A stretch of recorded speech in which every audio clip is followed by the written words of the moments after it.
I'm Sarah Thomas, and I'm the director of the Hazy Library and Learning Center.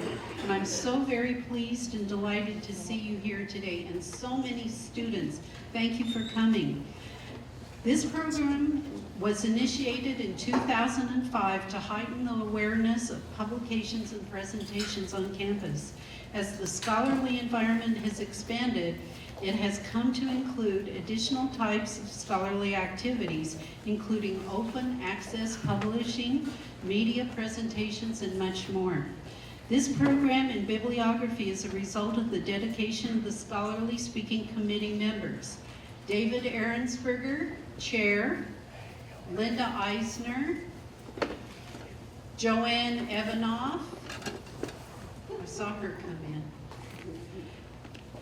Kathy Hill, Laura Pope Robbins, Jessica Quarles, where's Jessica?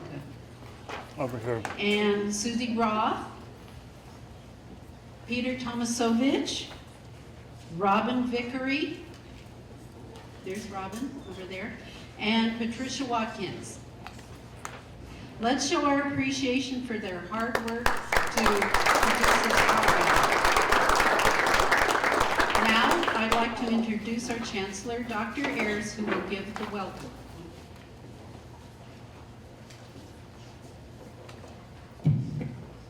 How about a round of applause for our Hazy Library Director, who has been with our university for 38 years and is responsible for this.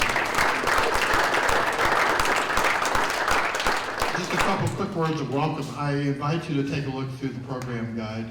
If you look at the productivity and the variety of scholarship and research being produced on the campus, it's pretty special. And it's also really impressive here to see, which I'm not sure you always see every place, we see faculty, we see staff, and we see students working together on different projects. And I think that's exactly what our focus is, on working together with our students and our faculty and our staff. We try not to make too much of a delineation between those. We're looking for people to grow intellectually and grow in their scholarship and grow in their research.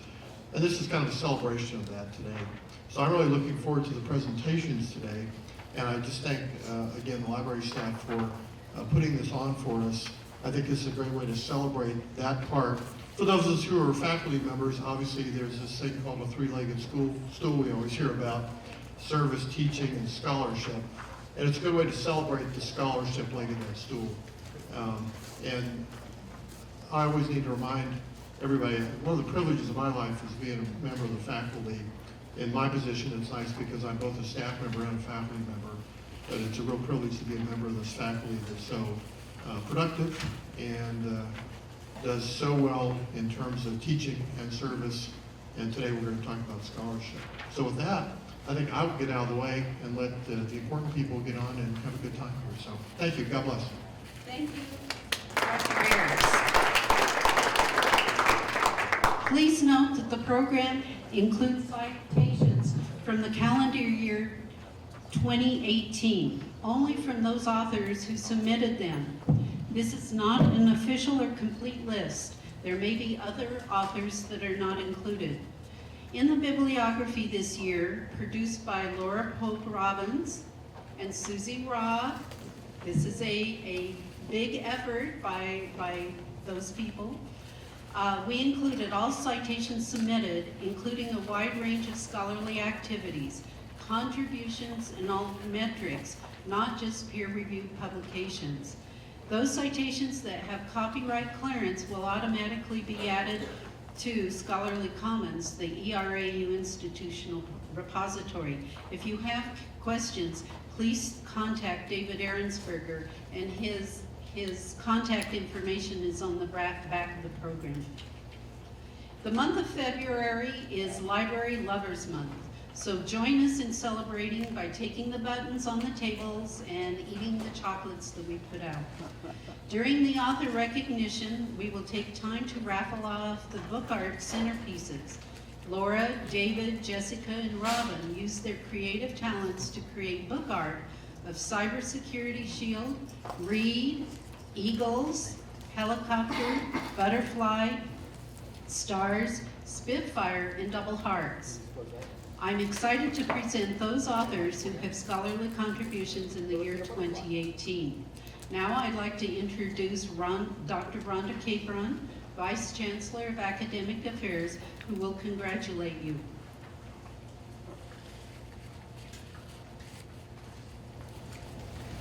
Just want to add my thanks and congratulations to everyone who participated in the creation of this work in the last several years.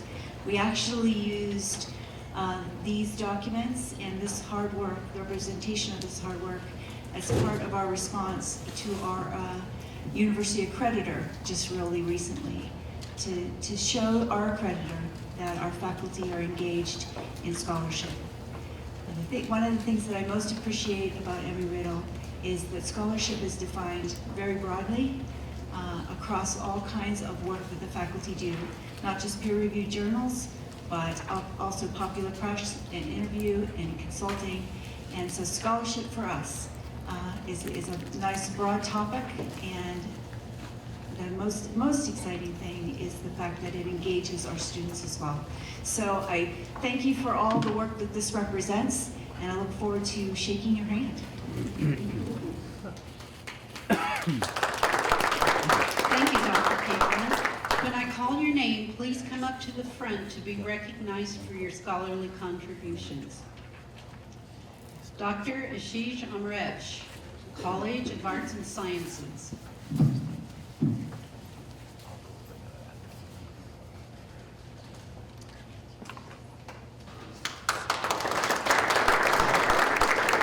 Dr. Mehran Andalibi, College of Engineering.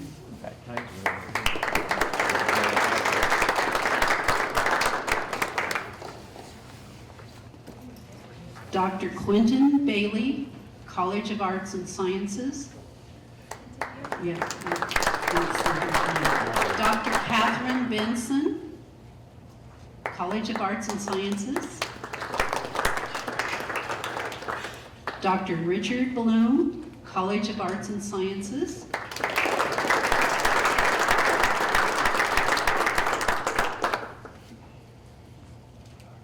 Would you like to say something? Okay. The person you really should be applauding is not me, but David Ehrensberger over there. My colleagues and I, we are content providers, but he has developed and maintained the online infrastructure for this new international journal that's been created that really has quite a number of innovative multimedia examples of scholarship. None of it would have happened without him, so thank you, David.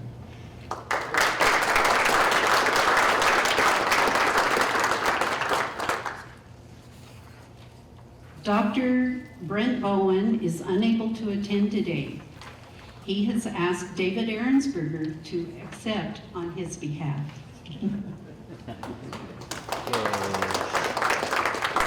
Dr. Aaron Bowen, College of Arts and Sciences.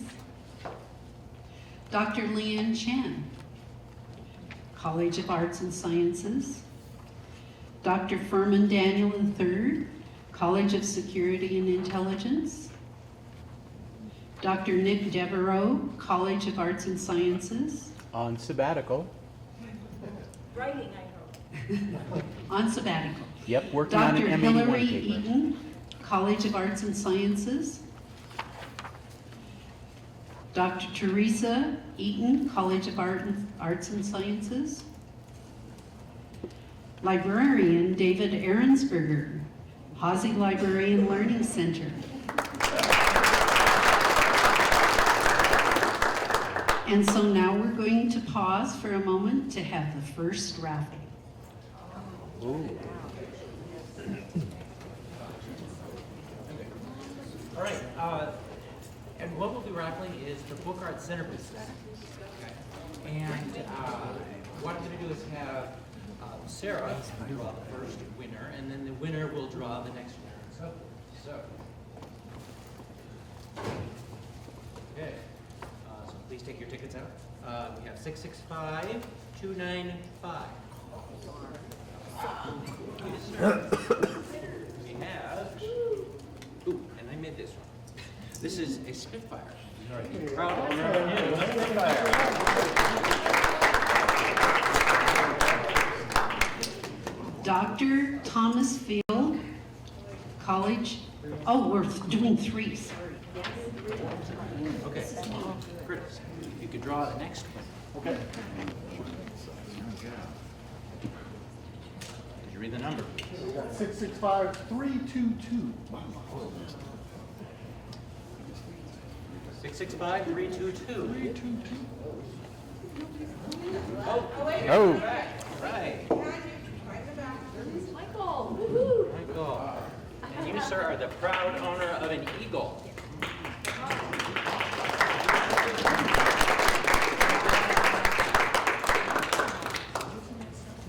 Michael.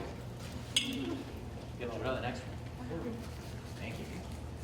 Please read it loud. 665319. 319. 665319. You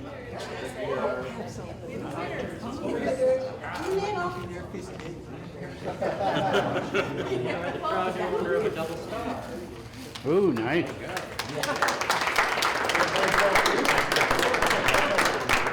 Final one for the first draw. Thank you. We have 665290. Oh, wonderful. All right. Actually, it's this the one over here. What is this? Aha, you have hearts.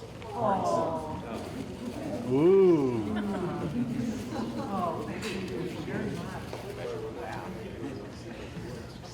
Dr. Thomas Field, College of Security and Intelligence. Ooh, I like this one now. Dr. Michelle Gazika, College of Arts and Sciences. Dr. Javad Gorjadus, School of Business. Archivist Melissa Gottwald, Department Robertson Safety Institute.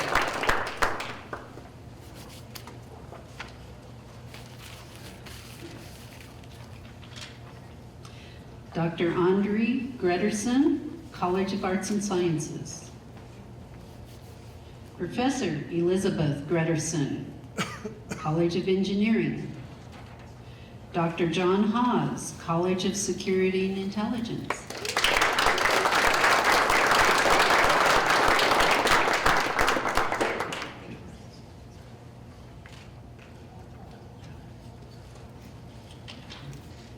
Dr. Brenda Haven, College of Engineering.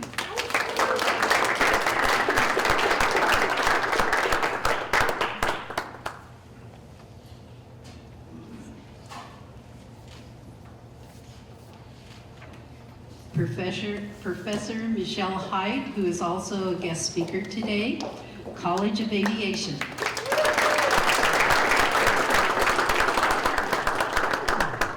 Well done.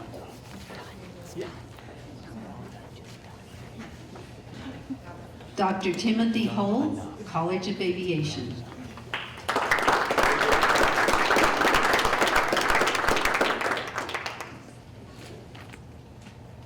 Dr. Patrick Houlihan, College of Arts and Sciences.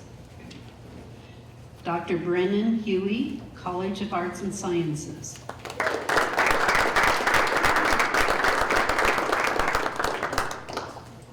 Now we'll have our second round of raffle.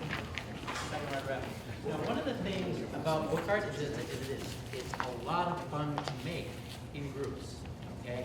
It involves a lot of folding, a lot of measuring, and so if you do it as a social activity, it can be a lot of fun.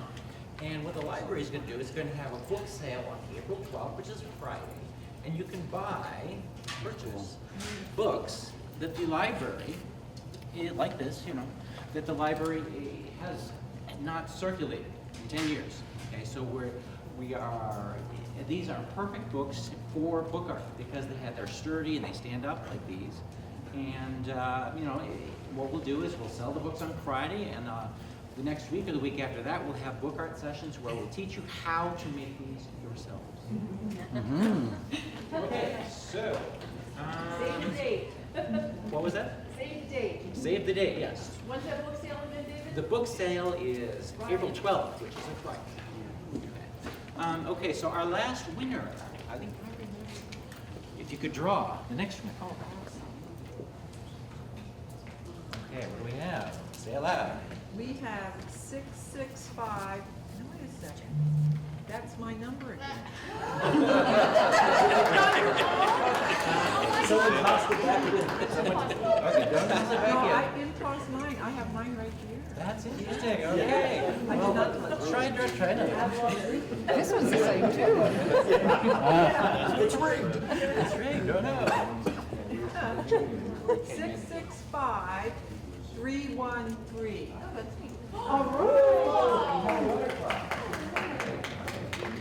Okay. Okay, so. Now, the next one, this is one I did, it's a helicopter. And this is a very complicated, it took a long time and was lots of fun. All at the same time. So, let's see if we got it.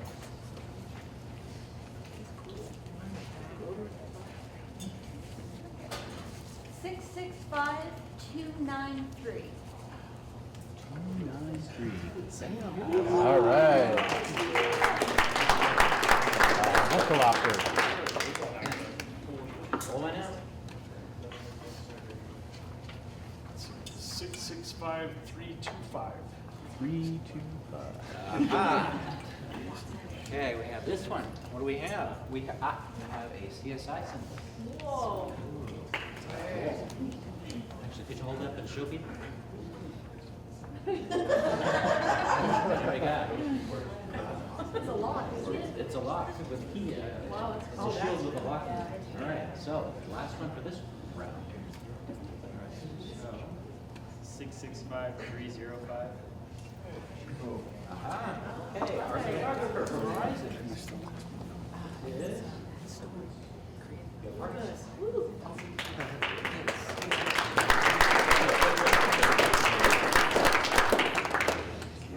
Dr. Dorothea Ivanova. Dr. Preston Jones. College of Arts and Sciences.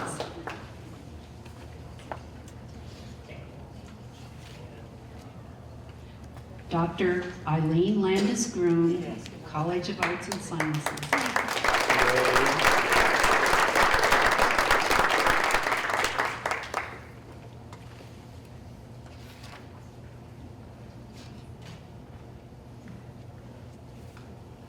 Dr. Jackie Lutke, College of Aviation.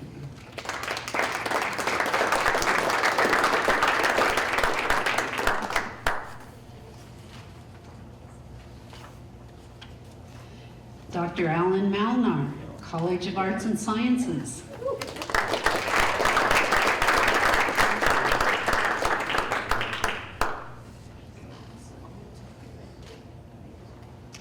Dr. Kayla Martin, College of Engineering. She sends her regrets that she finished up a NSF grant today and is pretty exhausted, so she sends her regrets. Dr. Juan Merck, College of Aviation. Dr. Sarah Nilsson, College of Aviation.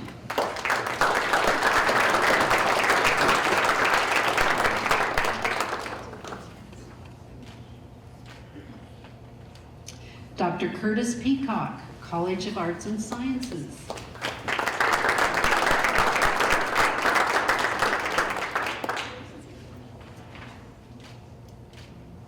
Professor Jenna Perry, College of Aviation.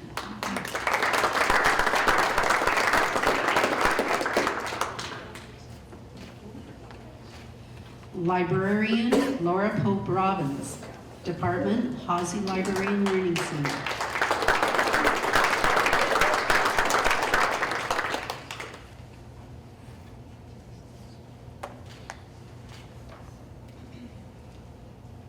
And I'm Sarah Thomas, and I'm the director of the Hazy Library and Learning Center. And I'm so very pleased and delighted to see you here today, and so many students. Thank you for coming. This program was initiated in 2005 to heighten the awareness of publications and presentations on campus. As the scholarly environment has expanded, it has come to include additional types of scholarly activities, including open access publishing, media presentations, and much more. This program in bibliography is a result of the dedication of the Scholarly Speaking Committee members. David Ahrensberger, Chair, Linda Eisner, Joanne Evanoff, I saw her come in, Kathy Hill, Laura Pope Robbins, Jessica Quarles, where's Jessica? Over here. And Susie Roth, Peter Tomasovich, Robin Vickery, there's Robin over there, and Patricia Watkins. Let's show our appreciation for their hard work to produce this program. Now, I'd like to introduce our Chancellor, Dr. Ayers, who will give the welcome.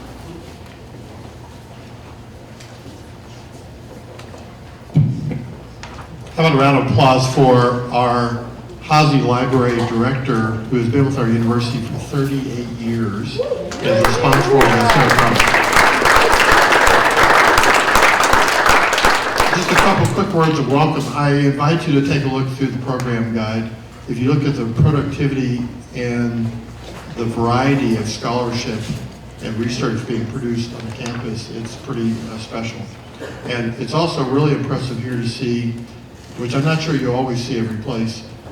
We see faculty, we see staff, and we see students working together on different projects, and I think that's exactly what our focus is, on working together with our students and our faculty and our staff.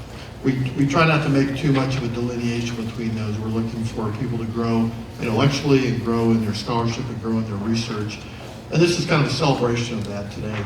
So I'm really looking forward to the presentations today. And I just thank, again, the library staff for putting this on for us. I think this is a great way to celebrate that part. For those of us who are faculty members, obviously there's this thing called a three-legged stool we always hear about: service, teaching, and scholarship. And it's a good way to celebrate the scholarship leg of that stool. And I always need to remind everybody, one of the privileges of my life is being a member of the faculty. In my position, it's nice because I'm both a staff member and a faculty member, but it's a real privilege to be a member of this faculty that's so productive and does so well in terms of teaching and service. And today we're going to talk about scholarship. So with that, I think I will get out of the way and let the important people get on and have a good time here. So thank you. God bless. Thank you, Dr. Ayers. Please note that the program includes citations from the calendar year 2018, only from those authors who submitted them. This is not an official or complete list. There may be other authors that are not included. In the bibliography this year, produced by Laura Pope Robbins and Susie Roth, this is a big effort by those people. We included all citations submitted, including a wide range of scholarly activities, contributions, and all metrics, not just peer-reviewed publications. Those citations that have copyright clearance will automatically be added to Scholarly Commons, the ERAU institutional repository. If you have questions, please contact David Ahrensberger, and his contact information is on the back of the program. The month of February is Library Lovers Month, so join us in celebrating by taking the buttons on the tables and eating the chocolates that we put out. During the author recognition, we will take time to raffle off the book art centerpieces. Laura, David, Jessica, and Robin used their creative talents to create book art of Cybersecurity Shield, Reed, Eagles, Helicopter, Butterfly, Stars, Spitfire, and Double Hearts. I'm excited to present those authors who have scholarly contributions in the year 2018. Now I'd like to introduce Dr. Rhonda Capron, Vice Chancellor of Academic Affairs, who will congratulate you.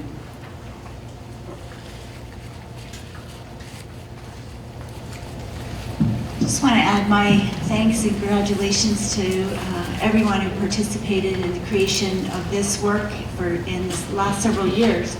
We actually used these documents and this hard work, the representation of this hard work, as part of our response to our university accreditor just really recently, to show our accreditor that our faculty are engaged in scholarship. And I think one of the things that I most appreciate about Embry-Riddle is that scholarship is defined very broadly across all kinds of work that the faculty do, not just peer-reviewed journals, but also popular press and interview and consulting.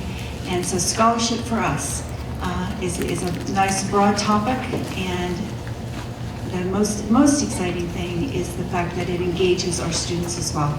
So I thank you for all the work that this represents, and I look forward to shaking your hand. Thank you, Dr. Capron. When I call your name, please come up to the front to be recognized for your scholarly contributions. Dr. Ashish Amresh, College of Arts and Sciences.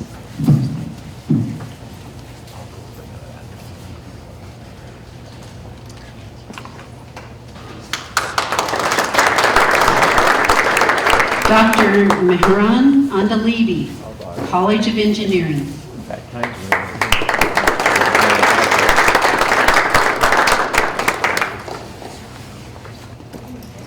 Dr. Quentin Bailey, College of Arts and Sciences. Yeah. Dr. Catherine Benson, College of Arts and Sciences. Dr. Richard Bloom, College of Arts and Sciences.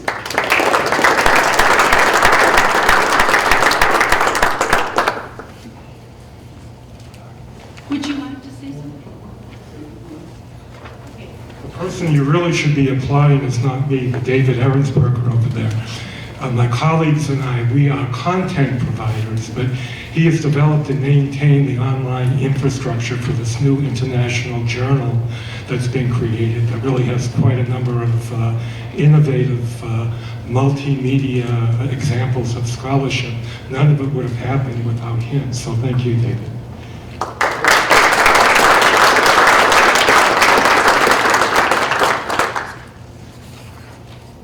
Dr. Brent Bowen is unable to attend today. He has asked David Ehrensberger to accept on his behalf.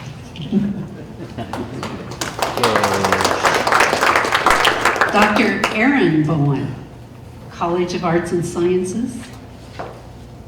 Dr. Leanne Chen, College of Arts and Sciences. Dr. Furman Daniel III, College of Security and Intelligence. Dr. Nick Devereaux, College of Arts and Sciences. On sabbatical. Writing, I hope. On sabbatical. Yep, working on Dr. an Hillary M81 paper. Eaton, College of Arts and Sciences. Dr. Teresa Eaton, College of Arts and Sciences. Librarian David Ehrensberger, Hazy Librarian Learning Center. And so now we're going to pause for a moment to have the first raffle. Ooh. All right, and what we'll be raffling is the Book Art Centerpiece. Okay. And what I'm going to do is have Sarah draw the first winner, and then the winner will draw the next winner. So okay. So please take your tickets out. We have 665-295.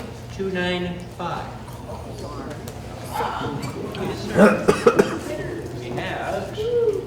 Ooh, and I made this one. This is a Spitfire. Proud owner of a new Spitfire.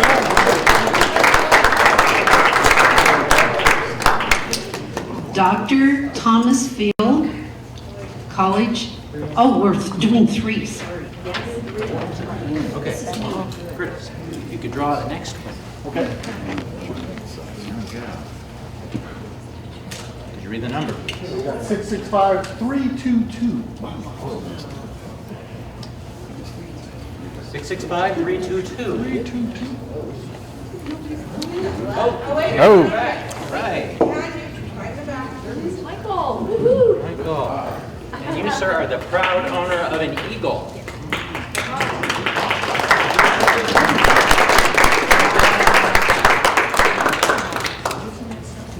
Michael, get over to the next one. Thank you. Please read it loud. 665319. 319. 665319.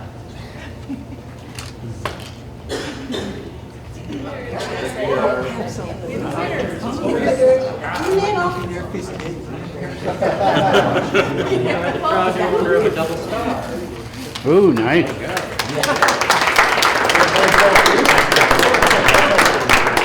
Final one for the first draw. Thank you. We have 665290. Oh, wonderful. All right. Actually, this is the one over here. What is this? Aha, you have hearts. Ooh.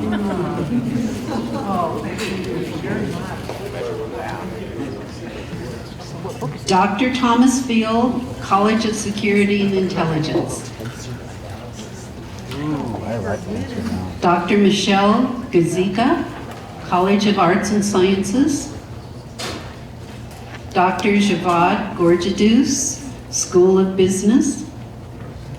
Archivist Melissa Gottwald, Department Robertson Safety Institute.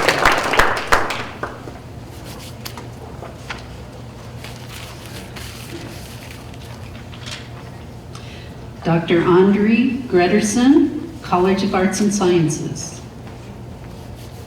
Professor Elizabeth Grederson, College of Engineering. Dr. John Haas, College of Security and Intelligence.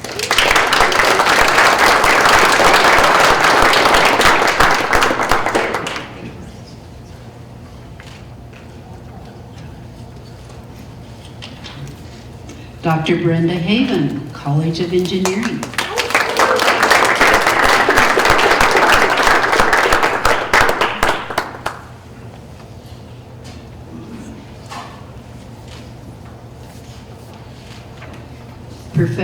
Professor Michelle Hyde, who is also a guest speaker today, College of Aviation.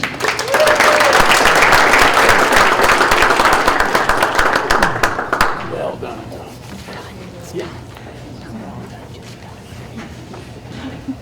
Dr. Timothy Holt, College of Aviation.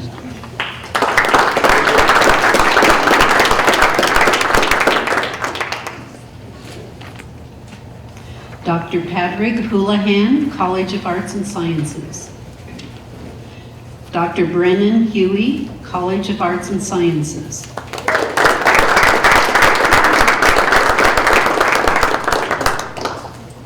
Now we'll have our second round of raffle. Now, one of the things about book art is it's a lot of fun to make in groups, okay? It involves a lot of folding, a lot of measuring, and so if you do it as a social activity, it can be a lot of fun. And what the library is going to do is going to have a book sale on April 12th, which is Friday, and you can purchase books that the library, like this, that the library has not circulated in 10 years. Okay, so these are perfect books for book art because they're sturdy and they stand up like these. And what we'll do is we'll sell the books on Friday, and the next week or the week after that, we'll have book art sessions where we'll teach you how to make these yourselves. Okay, so Save the date. what was that? Save the date. Save the date, yes. When's that book sale again, David? The book sale is April 12th, which is a Friday.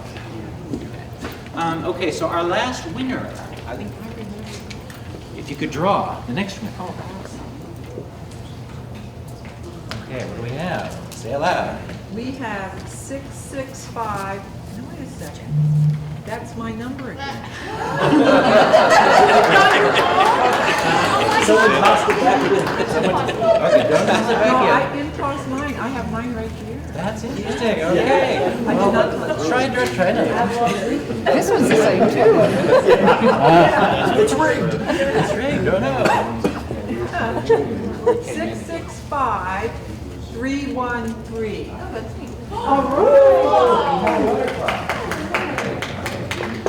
Okay. Okay, so. Now, the next one, this is one that I did, it's a helicopter. And this is a very complicated, it took a long time and was lots of fun all at the same time. So, let's see if we got it.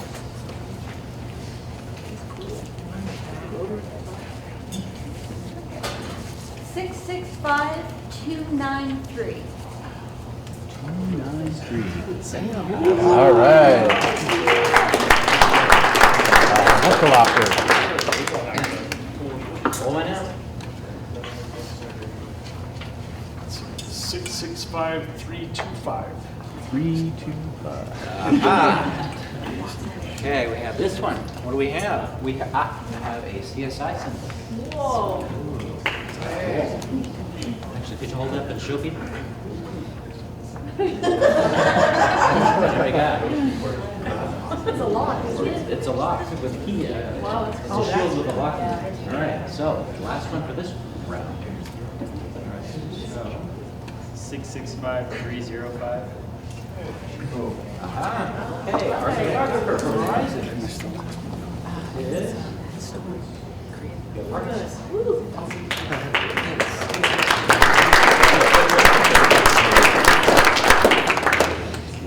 Dr. Dorothea Ivanova. Dr. Preston Jones. College of Arts and Sciences.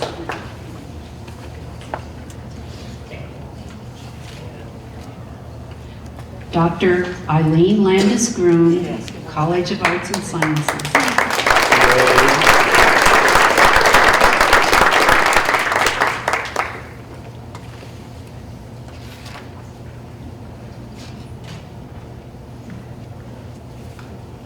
Dr. Jackie Lukey, College of Aviation.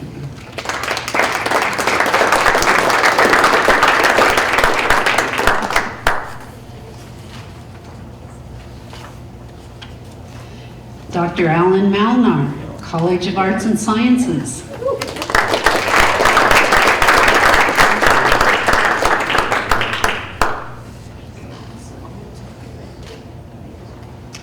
Dr. Kayla Martin, College of Engineering. She sends her regrets that she finished up a NSF grant today and is pretty exhausted, so she sends her regrets. Dr. Juan Merck, College of Aviation. Dr. Sarah Nilsson, College of Aviation.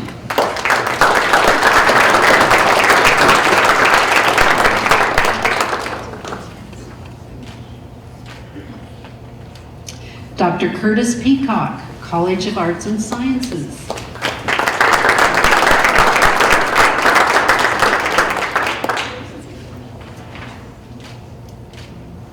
Professor Jenna Perry, College of Aviation.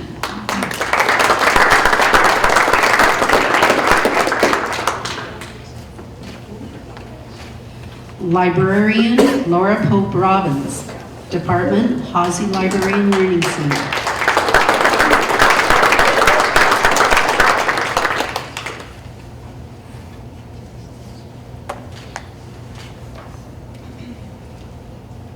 And our third and last raffle.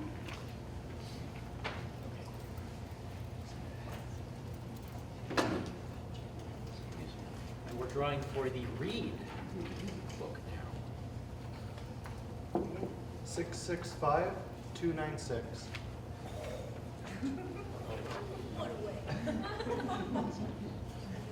Aha, we do. Right.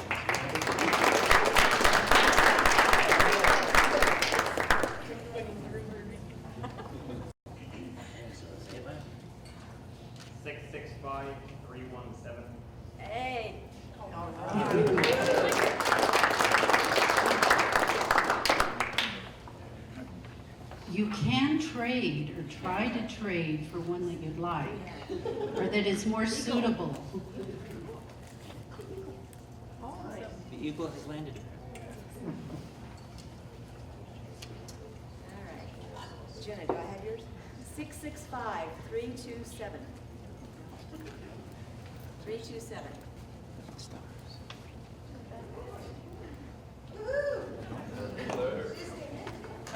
Oh, good job. Nicely done.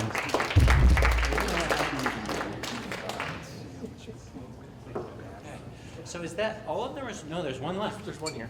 Okay. 665-315.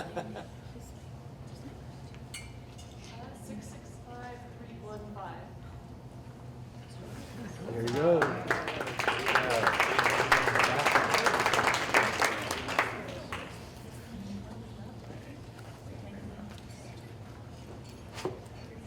Dr. Ed Post, College of Engineering.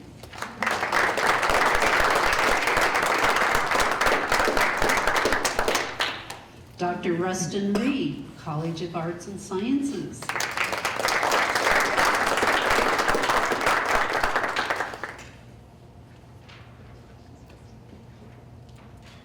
Dr. Sam Seward, College of Engineering.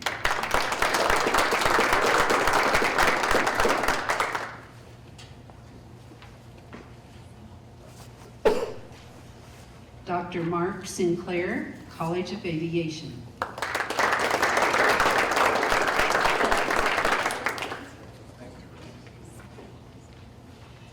Dr. Brent Soley, College of Arts and Sciences. Dr. Ahmed Suleiman, College of Engineering.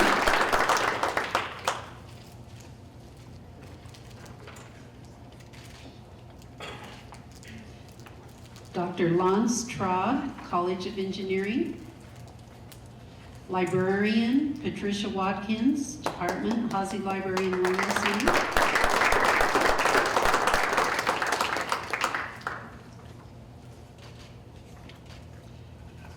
Dr. Jules Yemga, College of Arts and Sciences, School of Business.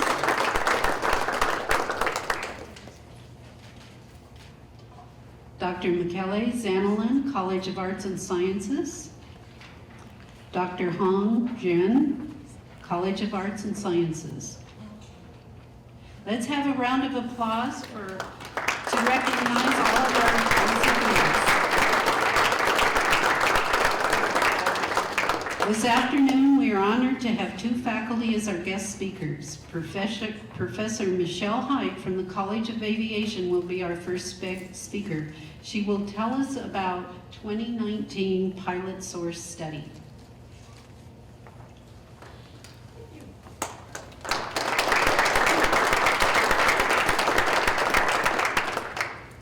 Adjust this upward. You have to forgive me, I'm fighting a head cold, so I may cough a little bit. But it's actually my honor. Thank you for having me, and thanks to Tim Holt, my dean, for suggesting I do this. I appreciate that.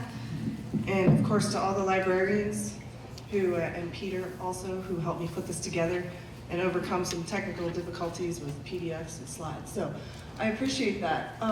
Excuse me. And to my students, of course, thank you for being here.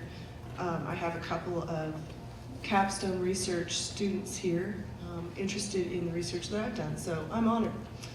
Actually, it is the 2018 pilot source study. Do you mind if there we go. I'm too tall for this. Is it still on? Okay.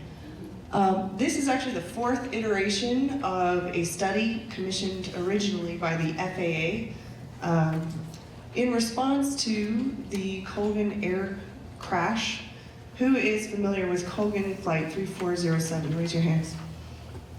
Colgan Flight 3407 was a regional a Q400 that took off out of, I don't want to misspeak, Newark.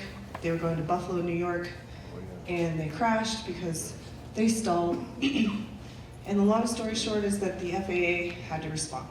So, and the NTSB as well. So, In 2009 was when the crash happened. In 2010, the FAA put out an ANPRN. You can go to the next slide. First slide basically has the timeline of this study. It's been done 4 times. Not necessarily what we call a longitudinal study, but the first one, and it's important to keep me on track here as well. I've assigned a student over here to keep me on 10-minute track. So there's a lot of history behind this. The FAA believes that, contrary to some beliefs, it's not just flying hours that dictates how successful a pilot is, right? Pilots here? Anyone raise your hand? Pilots in the audience? Anyone flown commercial? So you probably agree that time in the seat doesn't necessarily create a better pilot, right? It's experience of all sorts. So the study was commissioned to basically determine what other things go into making a successful pilot. Other factors. So in this very brief synopsis of the study, which we usually give about an hour to, I'm just going to hit the highlights. There are a multitude of different descriptive statistics, multivariate statistics, things that we looked at, but the highlights are on the, I think Susie's going around with the results sheet. Okay, so those are the top 5 things that we found were the factors, other than flight hours, that affect how successful pilots are, and specifically in the regional airlines post-hire. So, the 2012 pilot source study was done in response to the NPRM, which is the Notice of Proposed Rulemaking, and then historically the FOQ rule was passed, and for my pilot students here, you are going to an institution that actually allows you to have less than the required ATP hours, or airline transport pilot hours, in order to be hired by a Part 121 carrier. So to decode that for the non-pilots in the room, because we have a certain accreditation here at Embry-Riddle, our pilot students can graduate out of the Aeronautical Science major and go forth and be hired as airline pilots at 1,000 hours. Everyone else in the population has to have 1,500 hours. And there are several subsets of that. For example, me as an ex-military pilot, I would only need 750 hours to be hired to fly passengers. So, in case you didn't know, the original 2010 pilot source study, it was actually instrumental in that decision making. So, the 2010 pilot source study basically said, there's other factors, there's educational factors, there's demographic factors, there's human resources factors, so let's consider those things as well. In 2015, post-law, the study was commissioned once again, and what they found is very, very similar, remarkably similar, to what we found in 2018. So these slides are sort of a comparison of the 2015 study juxtaposed with the 2018 study, and on the next slide, if you go ahead, what we're really looking at is the timeline of a new hire's life. So you get the pilot, you guys in the audience, some of you, get your certificates in school, then you go ahead and you build time as an instructor, hopefully here at Embry-Riddle, shameless plug, and then you go ahead and you go get hired at a regional airline. So what we took a look at was not, many people misunderstand this study and think it's more of a pilot shortage study or a pilot supply study. This really has very little to do with the worldwide pilot shortage, which we're all familiar with, right? We're looking at how did these pilots in this population study do in training once they were hired. So we looked at things like, what's a non-completion? That means they quit or they were fired. Extra training. And the reason why the FAA and the regional airlines are so very interested in this study has a lot to do with the dollar sign associated with that extra training. So for example, there's a certain training footprint. Say David here wants to go fly for SkyWest. Say he gets 5 of a specific maneuver in a simulator. But he needs to do it 6 times, and that simulator costs money, for example. that is actually noted in the training logs. So extra IOE, the initial operations training that they get, is in the real airplane. That's hard to quantify because sometimes a pilot goes into IOE, which means, say we're flying from Pennsylvania to Boston. That extra IOE is not, it's very hard to quantify. So we ran into issues and limitations there with the study. Go to the next slide, please. Okay, again, just to reinforce the idea that this is not necessarily studied on the pilot supply or the pilot shortage, it's very focused on the new hire pilots to the regionals.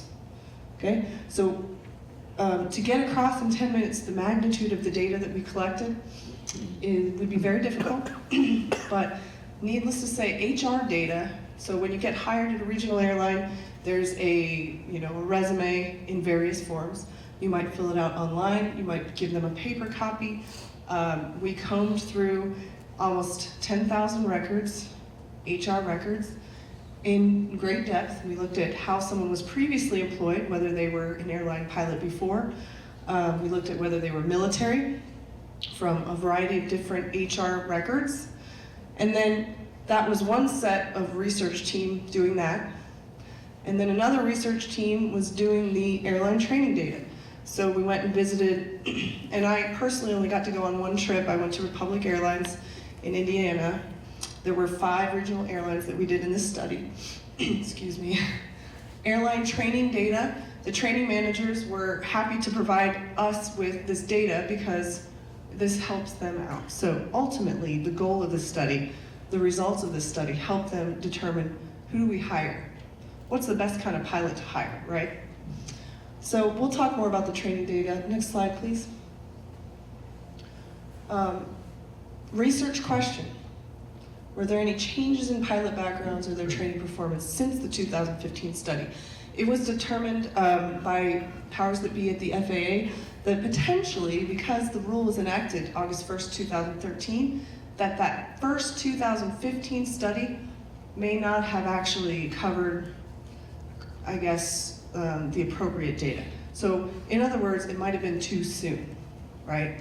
So the rule was enacted and the data was collected from the date of hire of that rule through the end of 2015. Now this is a population, not a sample study. So when we go to an airline, we look at every single record for every single person that they've hired since the previous study was done. Next slide. And here's my data collector. I was hoping that Jonas Wykander, one of my undergraduate students, would be able to be here, but he's actually sick. He's probably got the same crud that I have. He's sitting right there in the front, buried in stacks and stacks and stacks of records. We were happy to include undergraduate students in this study. Typically they only want master's students, but Jonas proved himself to be worth his weight in gold. So I was very proud of him. He went on all 5 of the regional airline stops and did most of the data collection. You can see there's quite a team. Some of these ladies coming in the door are human resources, training people. The magnitude of this was hard to describe. That's why I had to go and see it for myself as one of the researchers and now writing the journal article with my co-authors. It was good to see it firsthand how much work it was. It took me an hour and a half to get through about 41 records. So next slide, please. So shout out to those researchers who did all of that work. Here's the 5 airlines that we visited in 2018. Starting with Republic, you'll notice there's different dates because some of these airlines have been examined before in previous studies. So we did not sample one pilot that was sampled in a previous study. These are all brand new hires. Next slide, please. I'm trying to rush through because I know I only have 10 minutes, and I want to leave some time for questions. So big statistics with this. Now this may strike you as a little crazy. We only went to 5 regional airlines this time, and we got more records, 97, 76 to be exact. The previous study went to 19 regional airlines and only got 6734. So that tells you something that's good for the pilot students in the audience. Hiring has taken a serious uptick. So these are just pilots hired in these specific blocks of 3 years, 2015 to fall 2018. Next slide, please. To get into some of the statistics that we looked at, and next slide, part 1, training data. And this is just a sort of a real quick touch and go sample of this. We looked at completions. 89% completed the training, vice 11%, and pre-law data versus post-law data is very similar. So completions are a big deal when you look at why someone quit. There is data on why they quit or why they were fired. Next slide. So this slide tells a big story. So pre-law, when they enacted the law, there was really no requirement as far as the ATP. So people didn't need the 1,500 hours or the restricted ATP that you all need now. And average number of extra training events actually went up post-law. Pilots that have more hours are needing more training events, ultimately. So, strange, but we dug into the data and figured out why. At least figured out the factors that create the situation. So next slide, please. Just so you know, in the slides, a 1.0 means that the pilot took exactly the amount of time necessary, did not extend the training footprint. Anything over 1.0 would mean they needed extra training events. So background data, we looked at all of these things. And this time we looked at gender, which was quite revealing because it wasn't revealing at all. There was no significant difference between men and women. Age was a major factor. So the older we are, the worse we do in training at the regional airlines. We looked at degree, highest level. Sad to say to all of you doctors out there, there were a few PhDs, actually a small portion of PhDs getting as new hires, and most of them did not complete training. Curious. You're old and have a doctoral degree, there's no hope. The chances of you being successful at a regional airline, I'm not going to make any more comments about that. AABI, the Aviation Accreditation Board International, is who certifies and accredits our flight program here. They also accredit something like 14, don't quote me on that, but 14 other schools as well. People that came out of those accredited flight degrees, guess what? You guys did substantially better than other people. So this sort of vindicates me, doesn't it? It validates all the things that I make you learn. Some of the undergrads can appreciate that when I'm teaching you the E6B and you say, oh no, I don't want to learn this. So anyway, years between graduation and hire, meaning you just came fresh off the assembly line, the sooner you went to the regional airlines, the better you did, right? So it's like cake. It's baked and it stays fresh for a certain amount of time. And keep me on track for time. But type ATP, meaning which type of restricted ATP or non-restricted ATP, and total flight hours were the highlights. The reason why they get highlighted is because they ended up being the main factors of success. Next slide, please. Looking at GPA, this is relevant to the undergraduate students in the audience. I will admit that one of the limitations of the study was that not everybody reports their GPA. So high GPA was good. Next slide. Almost there. Median age, or in 2015 we had to sort of interpolate with the date that they graduated to figure out age, but in 2018 we collected age data, and pilots with fewer than 4 years since graduation had fewer non-completions. Next slide. Okay. Ultimately, years between graduation and hire was pretty important. You can see in the green, this is like a statistician's dream, this slide right here, because this doesn't always happen. 0 to 5, all the way up to 41 to 45 years since they completed their degree. It gets less and less chances that they complete. Next slide. We're almost. Okay, and type ATP was number 4 in 2015, but didn't come into play as much in 2018. Next slide. All right, performance and training. I'm just illustrating that military people coming off the background that we have and the training that we've had, we did better, ultimately. Next slide. and AABI was a factor. Okay, next slide.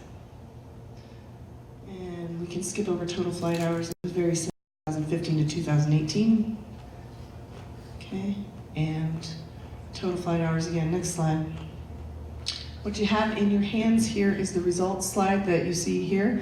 You can see that completed training above 90% is good, and extra training, like a 0.76, means they needed less than the average person, down to the 1.0 for the bachelor's degree. Bachelor's degree was head and shoulders above master's, believe it or not. So, okay, and that is my final slide, I believe. I will open it up for questions.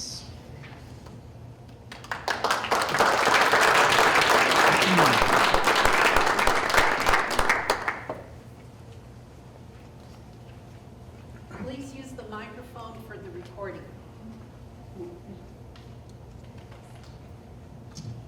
So when you say that they graduated from college in item 2 that you're showing there, that's just any bachelor's degree program, not necessarily aviation related? Correct, yes. And if we had an hour, I could go into the intricacies of the multivariate data that we collected that basically says there's a matrix. There are certain things that are more favorable than others, but definitely graduating from college and going right in as soon as you can with that restricted ATP was the best. Other questions?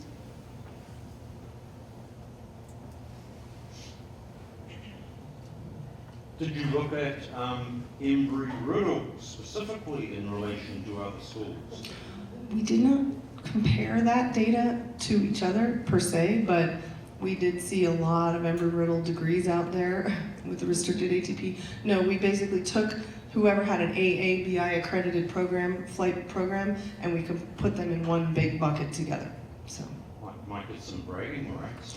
you would think, actually that brings up a good point. This is not an Embry-Riddle Commission study per se or an AABI study. It's basically in response to an FAA need. Is that it? Are there any other questions? Any of my students? Thank you so very Thank much.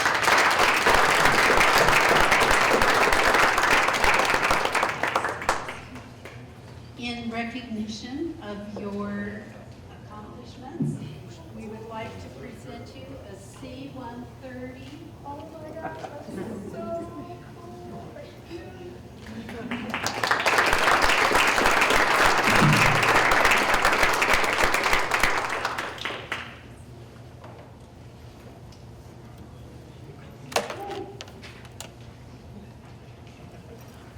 And our next guest speaker is Dr. Krishna Subhagaya from the College of Security and Intelligence, and he will tell us about air traffic control systems cybersecurity.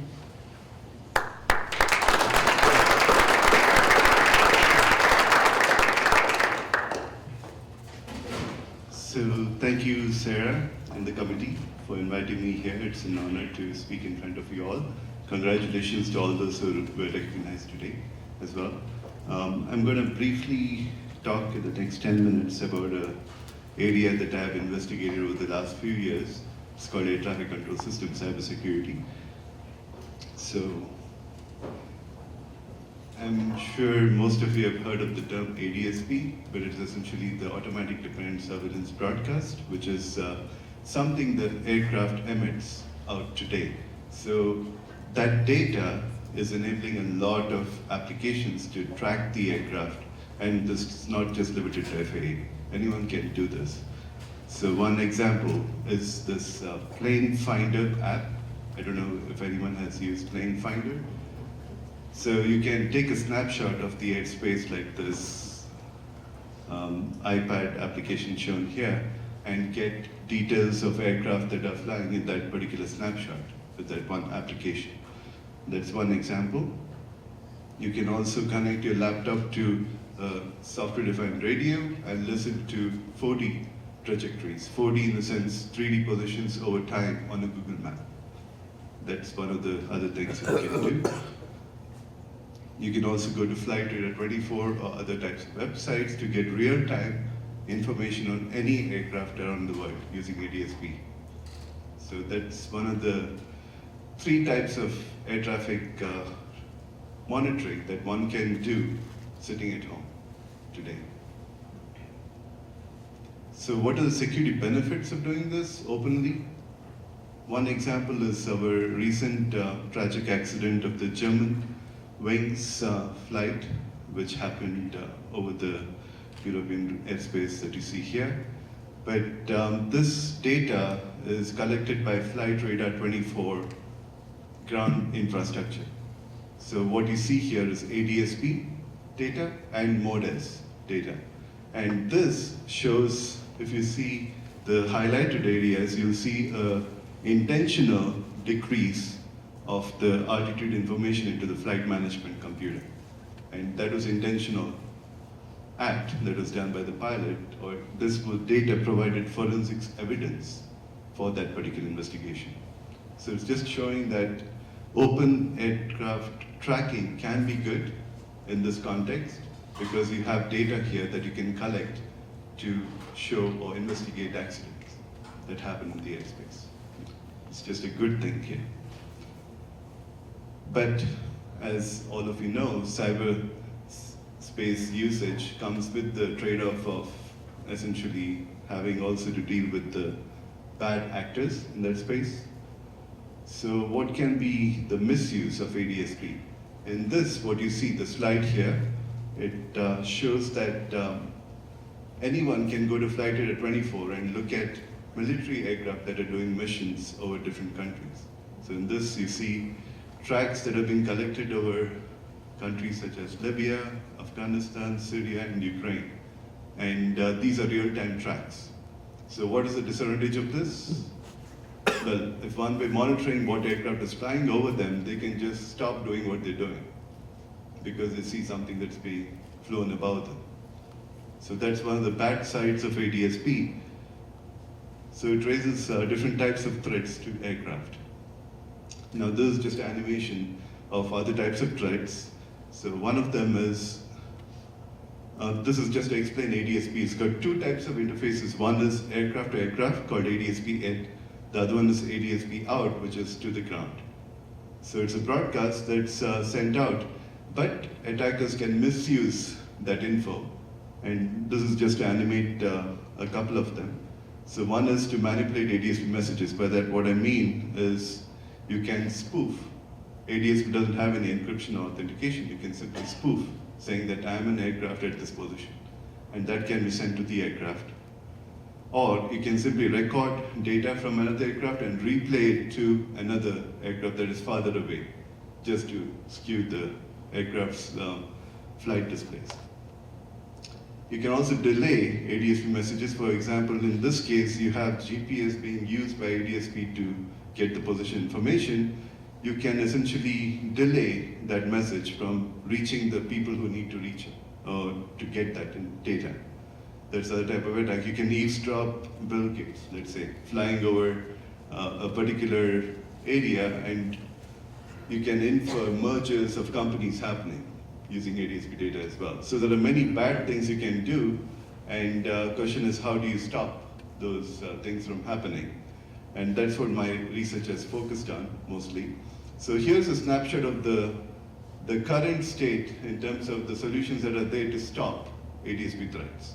So what you see mostly is that FAA is focused mostly on the ADSB out, which is on the ground side. How do we make sure whatever data is received on the ground from ADSB is genuine and not spoofed by someone? That's the FAA's focus right now. What they have not yet addressed are the privacy issues, which means what if someone misuses ADSB data to track a particular user, and the ADSB inside, which is the airborne, air-to-air ADSB exchange. So those are question marks, and what I've proposed is research to address those areas that are white spaces right now. One of the capstone group, for example, in the cyber department, is doing a signal-based mitigation of ADSB threat as a capstone project using UAVs. So that's another thing to look forward to in the future. But these are essentially, the idea is that you're using some kind of a solution to make sure an aircraft on its own can find out if ADSB data is bogus data or not. It receives the ADSB data, gets it in, and then essentially detects if it's a valid or not valid data. The other one is to stop people who are not authorized to track the aircraft from receiving the data. That's the other type of solution as well. So I won't go into the details, but Sarah mentioned that I have to also include the impact side as to how the library comes in, how the publications come in. So I kind of tried to incorporate that aspect. So what has happened because of the research is that AIAA, IEEE, NSF, SAE, they've all started to focus on aviation cybersecurity, and I've started several of those efforts there. The industry have taken to these papers as a strategy for their future in terms of this area. That's another area that I've started. The other thing is the FAA. They have a lot of standards that are being developed in this area, and some of the ones that I've listed here are using this as a basis. And also the committees that are formed by these different industry partners that you see, NBA, Gamma, they've all started using this research as one of their bases. There has been misuse of this in the media. So Black Hat, back in 2012, they published a paper with 8 of my references and said the air traffic control systems are vulnerable, right? So the mitigations were not highlighted, the threats were. So that is one of the bad sides. So that led to a lot of media attention of that particular paper that was published by someone at Black Hat. But the good side is that ICAO, CANSO, and FAA have started to look at the mitigations of these threats in their standards. So that's a good thing. So essentially it's established aviation cybersecurity as a research area, which was missing in the past, but now it has become a research area that is being investigated significantly worldwide and used in standards as well. So I don't know if you know, tomorrow Peter Scapes is coming from the FAA. He's going to talk more about FAA's viewpoint of aircraft cybersecurity. That's something to look forward to. What am I doing now is essentially, how many of you have heard of urban air mobility, urban air traffic management, right? So I wrote a paper in 2018 April with NASA on UTM cybersecurity, but urban air mobility is another aspect as well, where essentially you're flying UAVs on top of buildings, on top of people. So how do you enable those systems to be secure? That's the type of research I'm looking at right now. So if you see here, there's a UAV in the middle, and UAVs in the adjacent side and ground side as well as airborne spaceborne systems. So these are all communicating to essentially make sure things can fly unmanned and safely, but security is still an afterthought. So that's essentially being addressed in the work that I'm doing currently. And it is in collaboration with Boeing. For example, Boeing wants students to work on secure autonomous aircraft that Dean Haas is leading that effort from our college. So that is being looked at. NASA is looking to work on UAM air mobility cybersecurity. So I'm publishing a paper with them at TASC this year. And AIAA wants to form a standards committee for UTM cybersecurity, which they're looking for us to lead that effort. So these are all good things going on. That's pretty much what I wanted to cover in the 10 minutes I had. Hopefully I not take too much more time. But this is a pitch for the library. So oftentimes I take 10 minutes to explain things. If they don't get it, I say just go to the Hazy library, and students smile. So. Well, thank you very much. Thank you. Are there any questions?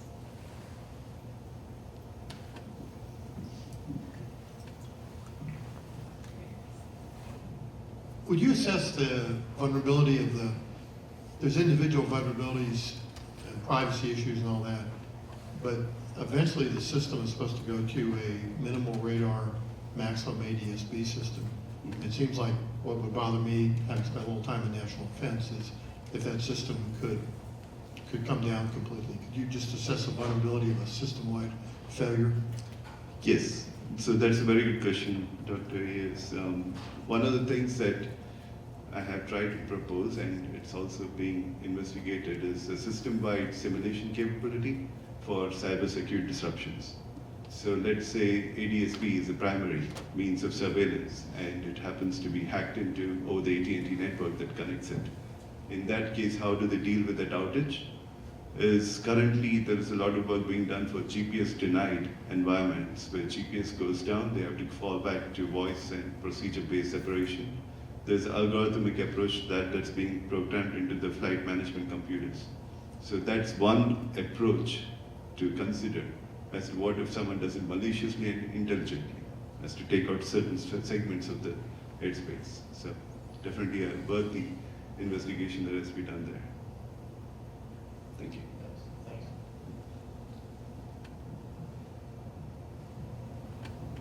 Sorry, I'm not too technical on it, but is there any way that ADSB can be encrypted, or it's by nature not capable of being encrypted?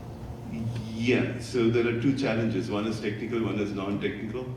Have you heard of ACARS, the addressing communication and reporting system? So it's a data link that airlines have with the aircraft in real time.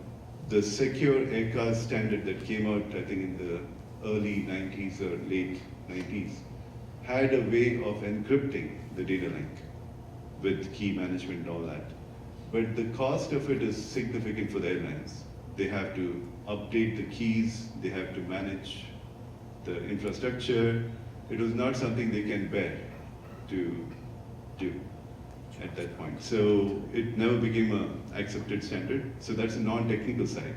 In the ADSB, the technical side, the message size is too small. It is just not, it can accept symmetric key, but then you don't have pre-established trust between two aircraft. So they can never get ADSB in. They can get ADSB out to the ground, and that's what the military are using. They have their own ADSB private infrastructure that is monitoring encrypted ADSB, but a different standard. So the ADSB in will just go away, and that's the main benefit for aircraft. Without ADSB in, there's really no point to do that. Thank you. Are there other questions? Thank you, Dr. Sankapaya. Thank you all for attending.